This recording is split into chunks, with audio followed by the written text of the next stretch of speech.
Hey guys, how's it going? It's Joy. I am back again with another video. I hope that you guys are doing well and I hope that you guys are staying safe. So today you guys, this video is not going to be too long, but I just wanted to do a mental health check-in with you guys. And let me know, comment below, what is you guys' mental health check today on a scale of 1 to 10. I would love to know what you guys feel. But yeah, I did just want to talk about a topic, you guys. Actually, it was a comment that I got on my video, so it's kind of like a subtitle here. But basically, someone left a comment on my video that I did. This was about 7 months ago. Someone says it's not crazy, it's the truth. I'm divorcing a covert narcissist.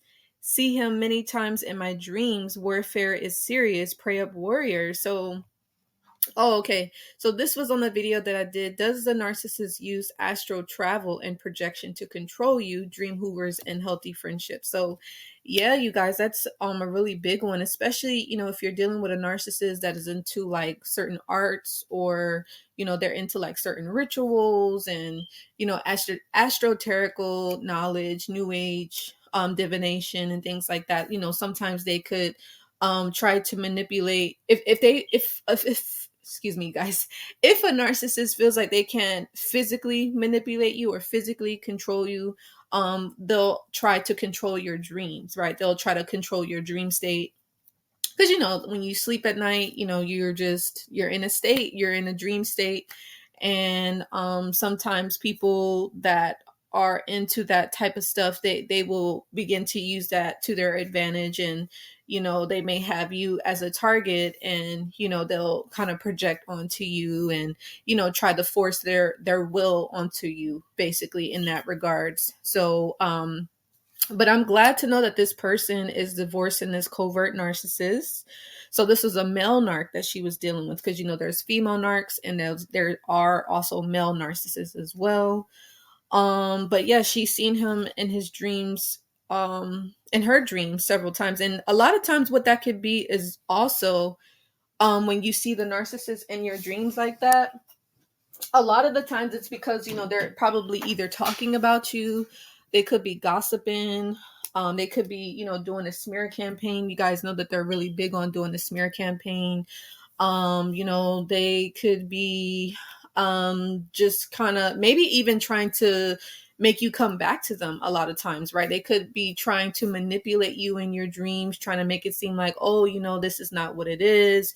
Maybe you should change your mind and, not divorce me. And, maybe we can make this work. I can change. I'm no longer going to abuse you anymore. And like, so they'll either be saying that to other people about you, or, they could be, thinking that in their mind. And sometimes when they're thinking about you, then you may dream about them because they have maybe been projecting that outwardly to other people, or they have been thinking that themselves, and things like that. Or maybe they have tried to maybe even see you in person and make you or trick you into thinking that things are different. But we all know that narcissists do not change. So, that's something to be mindful of. So if you are divorcing a covert narcissist, please go through with it. Don't change your mind or think like, oh, they're going to get better, because they're not. They're only going to get worse. And just understanding you are making the right decision. So I'm very happy for this person that is going to be divorcing her covert male narcissist. So good job on that. And she said the warfare is serious. Yeah. So sometimes narcissists will engage in warfare with you. So like I said, sometimes it's not like a physical warfare, but sometimes it's a spiritual warfare. And I do kind of want to touch on that. And that's actually really important. Because a lot of times dreams, they do have a big impact on us. Dreams have meaning. Dreams are valuable. Sometimes, when you dream, it's literally just a dream. And other times, if you are connected with God, God could be trying to warn you about something, kind of letting you know, like, hey, this is what's going on, that kind of thing. So let's look it up though. Spiritual warfare, what the person left a comment. It says spiritual warfare is a religious context. It says, refers to the Christian concept of battle between forces of good and evil, where believers are seen as engaged in a struggle against spiritual forces of darkness. This this battle is not a physical one, but it is an internal and external conflict against sin, temptation, and negative influence that can affect a person's life. So yeah, a lot of times a narcissist can engage in a warfare with you spiritually, and it's because they could be trying to tempt you, they could be like doing some sort of sin. They're definitely a big negative influence in your life, and they, like I said, they're either projecting that onto you, or they're talking about you to other people. Like I said, they could be gossiping, smearing you, lying on you, and things like that, and trying to make you feel bad about your decision. And if anyone ever does that, you always just want to find that as reiteration, like, yeah, no, I'm making a good decision based off of, their behavior, that kind of thing, right? So, yeah, like for instance, we can kind of talk about it a little bit. So it just says good versus evil.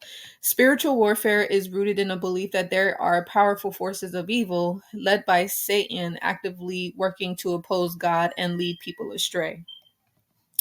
Internal and external conflict. The battle occurs both within a person, struggles with sin, negative thoughts, and externally through influences from the world and spiritual entities. So it could also be like I said, that's why you have to be careful. Because if you guys have not, make sure that you do watch my shorts on my readings, because I find that, I don't know, on some of the readings I feel like they resonate with like what I be talking about on these videos. But anyways, you guys, you have to be careful of like the people around you, like certain friends, family members. Sometimes it may hurt to have to cut people off, or it may hurt to have to block people, but you have to kind of look out for yourself, and you have to look out for your own mental health, because other people could have a lot of negativity, a lot of things that they're dealing with, things that have nothing to do with you, but it could be affecting your mental health, right? So you have to kind of make that decision, which is not so easy, right? But at the end of the day, you will be feeling less stress, less drama, less conflict when it comes to things like that. So please be mindful regarding that. So yeah. So yeah. So the next thing I do want to touch on, it says not physical. It says spiritual warfare is not a physical contact or battle using physical weapons. So yeah, like I said, a lot of the times that this stuff that may be projected onto you could be through word of mouth. It could be like in a dream state, astral travel, things like that. Give me 1 second, you guys. And make sure that you guys do give this video a like, share, and subscribe. Share it with someone if you think it can help them. Hold on, y'all.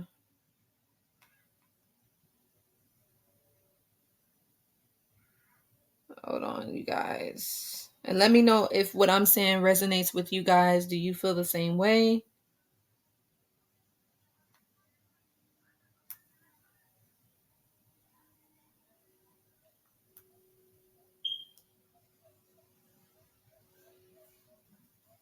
But yeah, so, and then it says based on faith, it says it is a concept grounded in faith and belief in existence of spiritual forces and the power of God. So key elements, it says Satan and demons. Believers view Satan as the leader of the forces of evil, and demons as his agents who tempt and deceive. Sin and temptation. Spiritual warfare involves the struggle against sin and temptation, which are seen as tools used by the enemy. The Bible as a source. Christians often turn to the Bible for guidance and understanding of spiritual warfare. And by the way, disclaimer, you guys, I myself am not a Christian, but I do believe in God, and I have a relationship with God, and I follow him. So I just wanted to let you guys know that I'm not a religious person, more so a spiritual person, but I'm not with any religion or anything like that. So I just wanted to make that clear. But anyways, um let's see here. So okay, spiritual practices, practices like prayer, studying scripture, Fellowship with other believers are considered important in resisting spiritual attacks. So absolutely, yeah, because let's say you have a narcissist that does dibble and dabble in spiritual practices, they will use that against you, and they'll try to manipulate you in your dream state, manipulate you by gossiping to other people, try to make you look like the bad guy or bad girl, and when they were the ones doing the dirty work. Like, sometimes the narcissist, they'll throw a rock and they'll try to hide the fact that they did it, or they'll try to get other people to do their dirty work while they try to play innocent, right? So you do have that as well. So the armor of God, some Christians use the concept of the armor of God mentioned in Ephesians 6 as a metaphor for the spiritual protection protection available to believers. So yeah, and it says levels of warfare. So some perspectives suggest levels of spiritual warfare from the personal level of individual struggles to broaden strategic and occult levels. And the concept of spiritual warfare can be interpreted differently across various cultures and domination, excuse me, you guys. Yeah. So spiritual warfare, like I said, it's a battle between good and evil. Yeah, resisting temptations, overcoming negative thoughts, engaging in so some of the things that you guys can do to kind of help you if you feel like you're being spiritually attacked by a narcissist. You can definitely, of course, you can block them, right? If you have any contact, whether if it's like on the phone or like on social media or whatever, you can block them and anybody like associated with them. And then you can engage in prayer, fasting, worship, and things like that, and protection from a spiritual narcissist and things like that, because they will dibble and dabble and things like that, and they'll get other people to do the dirty work, because if they feel like, oh well, I'm not actually doing it, so I'm not going to get the karma. But just because it was a thought in their mind, they know who they are, it was their thought, so of course it's going to come back on them, that kind of thing. But yeah, but you have to be careful with stuff like that. Yeah, it says ultimately a spiritual warfare is about aligning oneself with God and resisting the influence of Satan and sin. So as long as you stay close to God, you will be protected from any spiritual warfare, because no one can overcome God. God is the one and only. So if you are close to him and you are actually doing like the good deeds, and you're living a life that would please God, then you don't have anything to worry about. But if you're not, then you might want to, reach out to someone, or, you have to change something. But we all know that change is not easy. Nobody likes to change. Everybody wants to be the same or stay the same, but you might have to make some adjustments. But yeah, that's for another topic, you guys. Yeah, you'll definitely have a lot of temptations. Like more, I kind of want to talk on this though. This is really good actually. So it says resistant temptation. So the biblical book of Job depicts a righteous man facing immense suffering orchestrated by Satan, testing his faith and highlighting the struggle against evil. Jesus' temptation by Satan in the wilderness demonstrates the conflict between good and evil and the importance of resistant temptation. Everyday temptation. Spiritual warfare can manifest in seemingly small everyday choices like resisting procrastination, overcoming negative self-talk, or choosing to act with integrity instead of succumbing to temptation, right? And then also overcoming negative thoughts. This is really big and important, right? So negative self-talk. Spiritual warfare can involve battling negative thoughts, doubts, feelings of worthlessness that stem from sources other than one's own self. Doubt and discouragement. So spiritual warfare can manifest as a struggle to maintain faith, hope, and a positive outlook, especially when faced with adversity. Distorted thinking. Resisting the influence of worldly ideologies and distorted views of God's word are considered part of spiritual warfare. So you have to be careful with your self-talk, doubt and discouragement, and distorted thinking. So you have to basically reprogram yourself, pretty much.